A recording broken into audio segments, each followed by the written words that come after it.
Good evening and welcome to Channel 9 Eyewitness News Prime Time. I'm Gordon Peterson. I'm Andrea Rohn.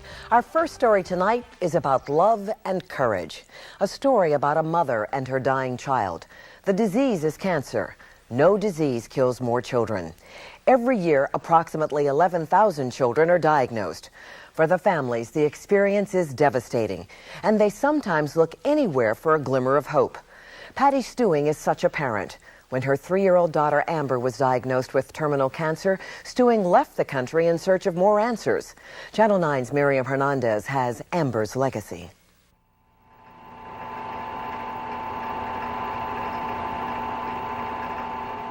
Having Amber was like being born myself. I was never really able to be a child, so not only was I able to be the parent and the mother that I always wanted and never had, but I was able to live my own childhood through Amber. You can relive all her gestures, her smiles. Now, was she a clown or was she Amber was 4.5 when she died of cancer. Her mother, Patty Stewing, chronicled in painful detail her life and her death. Home movies, photos, and audio tapes preserved memories. They also document a book she has struggled to write for the last 15 years. A parent story of a medical nightmare. I felt that I was not alone, and Amber was not alone in going through this. There were millions of people out there that were doing the exact same thing, perhaps a different cancer or different circumstances. But I felt as though if I could share this with people and unite people, that perhaps I could make a step in the right direction of curing cancer. Amber was born in California on February 28, 1976. She was a normal, healthy baby, but even in infancy, Patty had an unsettling premonition. I always felt, though, that I was going to die before Amber was 6. Strange feeling. It is, and I always had that feeling, even when she was little, really tiny. I would look at her and kind of get butterflies in my stomach and feel, oh my God. You know, kind of like it's too good to be true, I don't deserve this. And so I really lived my life as though I was going to die. And so I have movies of Amber's whole life and, you know, recorded her voice and that sort of thing, hoping that after I died that she could have these tools to look back and see who I was. For the first 3 years of Amber's life, it was rough going. Patty, a single mom with few skills, depended on friends, relatives, and welfare in California. Family conflicts left them homeless, and they made their way to Connecticut. It was enough at times to break Patty's spirit, but not Amber's.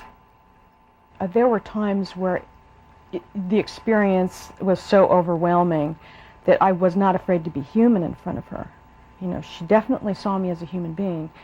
During those times, she would come over and, you know, hug me and kind of pat my back, and she'd go, "Mom, that's okay.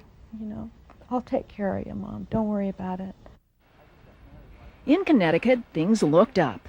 Patty found a well-paying job and met Gary Stewing, a single father, and the man she would later marry. They were an instant family. Then, on a late summer evening, their fragile world spun out of control. And it was an August evening, and as she's laying in bed, I'm stroking her hair and just thinking how perfect this is. I just was so filled with love for her. And my fingers touched a hard lump behind her right ear. She was just about to doze off, and I pulled back her hair. And my first thought was, oh my God, cancer. No, I didn't believe it. I just didn't believe it. She was too beautiful. She was too healthy. She looked great. She ran, she jumped, she ate. So Gary Stewing didn't think it was serious. Neither did any of the 6 doctors who examined Amber over a period of 6 months. In fact, Patty says she couldn't even persuade the head of pediatric surgery in Hartford Hospital in Connecticut to take a closer look. He just said, no, it's not growing. Don't worry about it. During this period, it was a period of 6 months, and it definitely started off at 1 centimeter and grew to the size of a small lemon. It was huge. At Yale, Amber was diagnosed with 3rd-stage rhabdomyosarcoma. Doctors told her it was a rare and fatal cancer of the muscle tissue, striking 1 in a million children. Reluctantly, they began a program of radiation and surgery. But Patty rejected chemotherapy. She embarked instead on a public search to find alternative therapies. Were you at war with the medical establishment? Actually, Miriam, I think my goal was to save Amber's life. I didn't really care how I did it.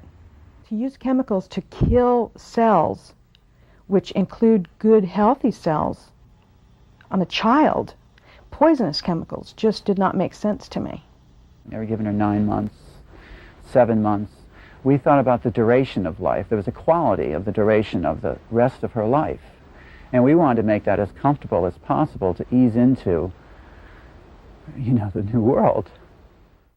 Leaving medical convention behind, Patty and Gary took Amber to the Bahamas.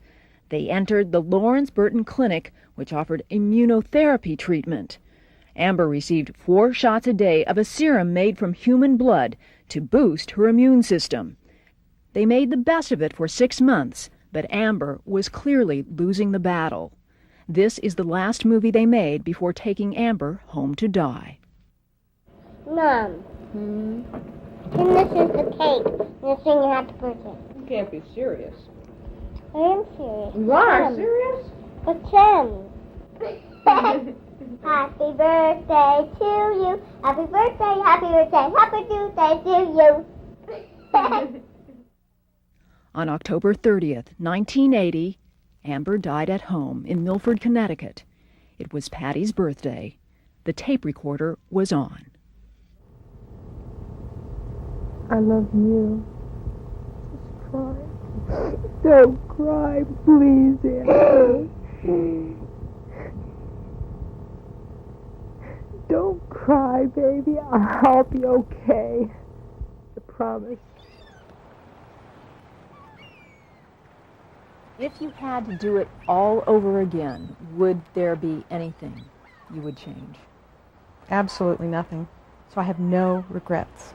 I think that I balanced the best of both worlds.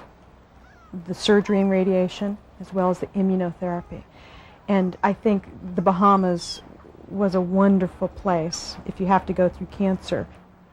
Going to the beach and going swimming and being involved in that world was, I think, very healing. In the years following Amber's death, Patty's crusade for alternative medicine was dominated by rage at the medical establishment. She escaped to Annapolis, working on boats, pondering her loss.